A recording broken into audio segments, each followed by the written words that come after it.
Welcome back. So we have reached a point where it is adequate to claim that utilitarianism is about maximizing goodness. Easy as it may sound, there is much more to the theory. In our first lecture, we mentioned the name of the two British philosophers, Jeremy Bentham and John Stuart Mill. Their names and theories are critical to our understanding of utilitarian ethics. Knowledge of Mill's own personal biography is integral to understanding the context for his essay entitled Utilitarianism. Mill was raised by his father, James Mill, to be a strict utilitarian. Jeremy Bentham also aided in Mill's upbringing, and Mill was deeply influenced by Bentham's writings. Mill later struggled with his sense that utilitarianism was too unemotional and that it failed to capture or understand the higher pleasures. However, Mill never rejected utilitarianism as a moral theory, and he continued to use Bentham's framework of pleasure, fulfillment throughout his own writings. Mill wrote Utilitarianism later in life, and it upholds a more complex version of utilitarianism, yet one that still embraces basic promises of Bentham and Mill's father. If act utilitarianism is correct, then we are duty-bound to maximize well-being. But what exactly does this mean? Mill famously summarized the utilitarian outlook by saying that it required us to create the greatest good for the greatest number of people. But this popular slogan overlooks an important nuance, one that Mill was well aware of. Mill was a hedonist who believed that only happiness was intrinsically valuable, and only misery was intrinsically bad. Let's just assume the truth of hedonism for the moment to better appreciate what maximizing goodness requires. If we combine utilitarianism and hedonism, we get this ultimate moral principle: produce the greatest overall balance of happiness over misery. There are two common misunderstandings of this principle. Let's clear them out of the way first so that we can see what Mill really had in mind. First misunderstanding. In choosing among acts that benefit people, we must benefit the greatest number of people. Now, Mill rejected this. Mill's principle basically does not say that we automatically have to pick the first option when we are facing a dilemma. That is because the benefit to the majority may be very small, whereas the benefit to the minority may be very large. For example, imagine the following scenario. Imagine that the legislature has a surplus this year. They could spend that money giving 90% of the citizens a $50 gas coupon. Or they could spend that money trying to prevent homelessness and starvation among the poorest 10%. In a variety of plausible scenarios, giving the money to the poor will yield more good, even though that benefits fewer. Second misunderstanding. We must always choose that action that creates the greatest amount of happiness. Mill also rejects this one. Suppose we have to choose between two plans. The first creates more happiness than the second. Mill's principle does not say that we automatically have to favor the first plan. That's because the first plan may also create a huge amount of misery, while the second plan creates very little. For example, imagine this scenario. Imagine a Roman emperor who wanted to please his public, his choice, offer gladiator contests or a series of grand athletic competitions. Suppose that watching the gladiators would create more happiness, but imagine reasonably that this would also create much more misery than the athletic games would do. It might be that the games would produce the greatest net balance of happiness over misery, even though more total happiness would have been created by offering a chance to see men killing one another. The correct interpretation is this. Utilitarians tell us to do what brings about the best overall situation by choosing the act that creates the greatest net balance of happiness over unhappiness. Despite its several misinterpretations, utilitarianism has grown to be a very attractive camp within ethics. Let us go through the reasons, or rather the attractions of utilitarianism. Why is it so popular? Why do we like it so much? Number one is impartiality. Utilitarianism is a doctrine of impartiality, and this is one of its great strengths. It tells us that the welfare of each person is equally morally valuable, whether rich or poor, white or black, male or female, religious or not. Your well-being is just as important as anyone else's. In the gladiator example, for example, we didn't have to ask whether the happiness went to wealthy nobles or the impoverished slaves. It didn't matter. Everybody's well-being counts, and everyone's well-being counts equally.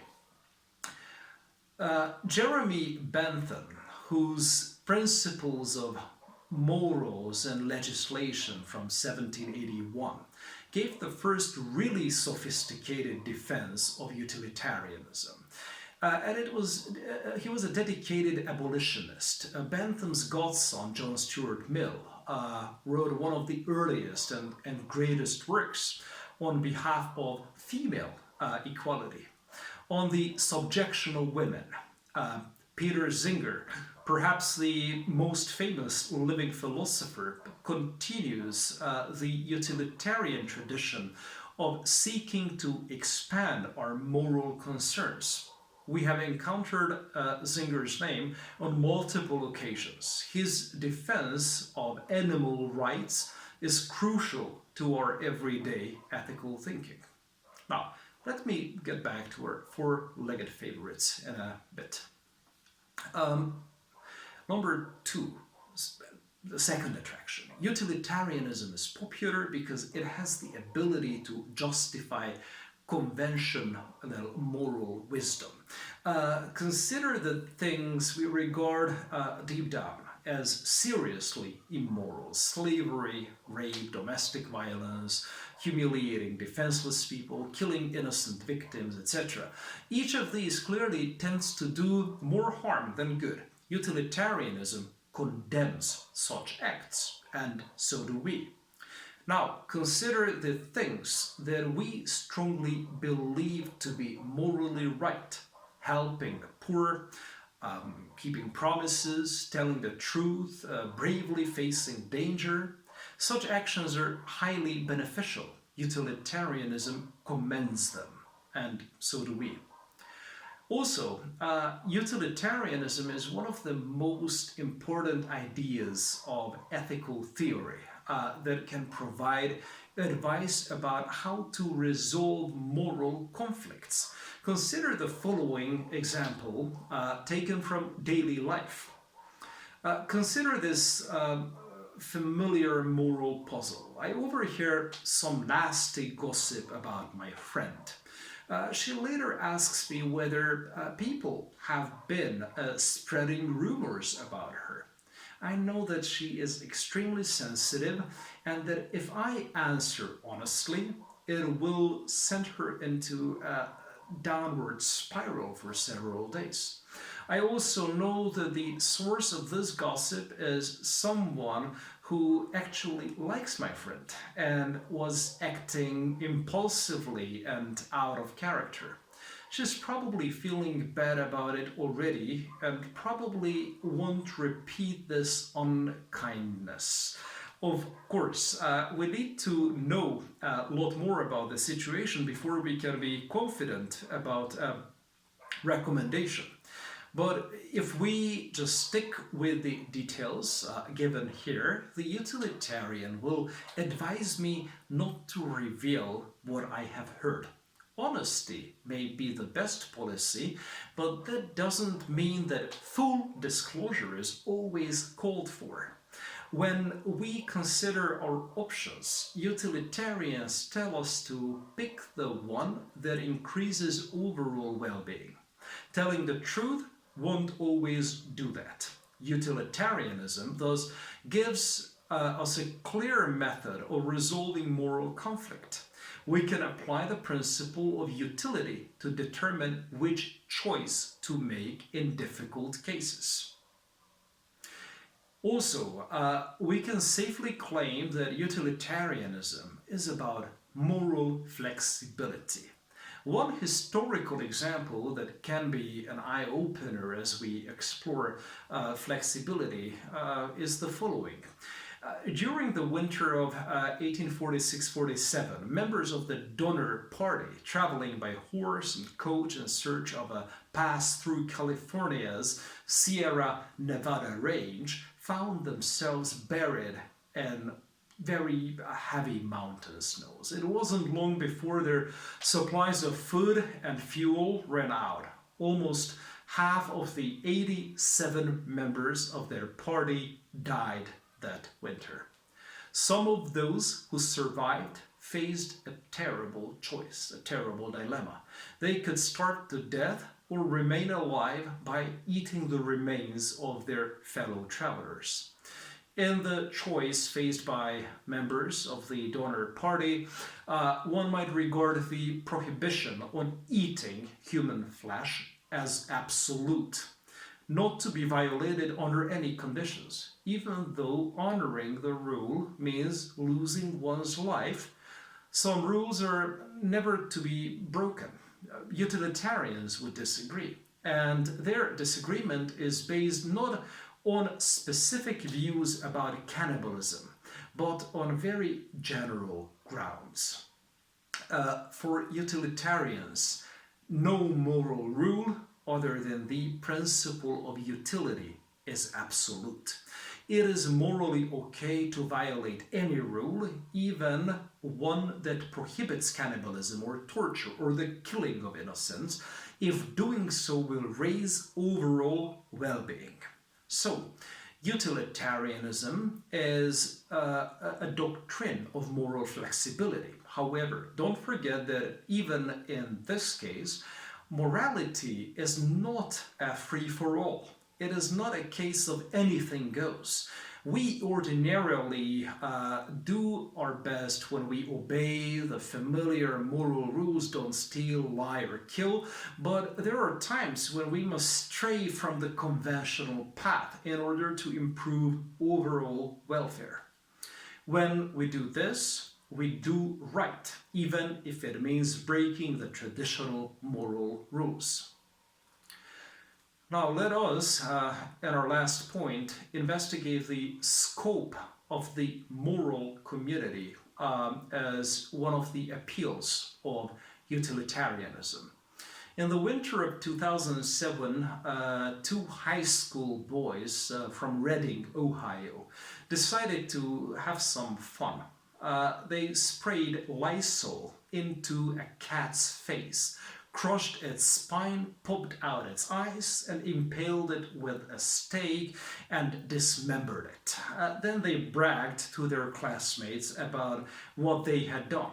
what these boys did was very wrong, and utilitarians have a ready explanation of this. Most competing moral theories do not. Utilitarians argue that animals are members of the moral community.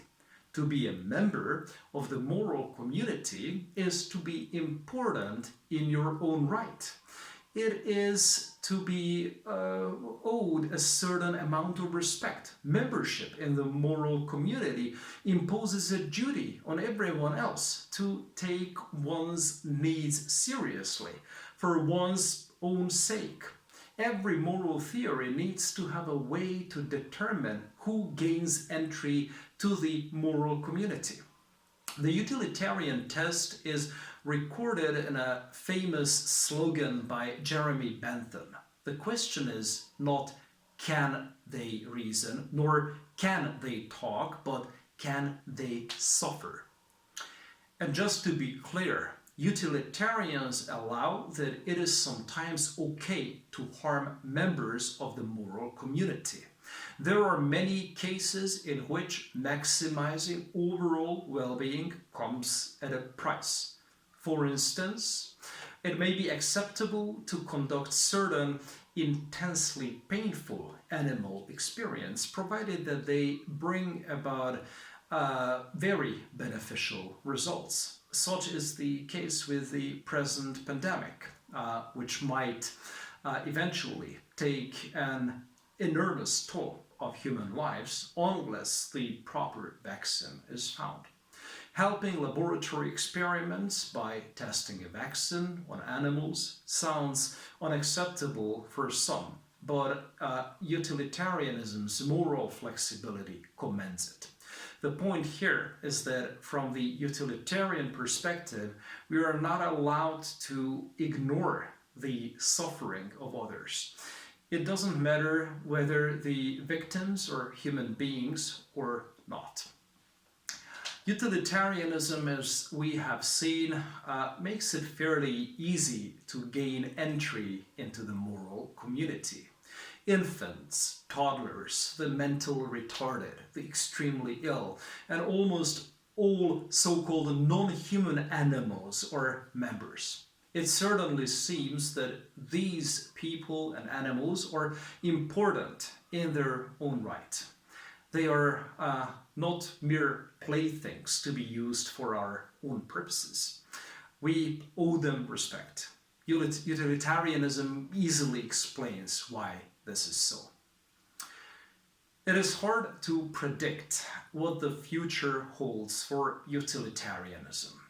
Maybe deontology and virtue ethics will come back and bury it once again, and its brief time in the spotlight will come to an end.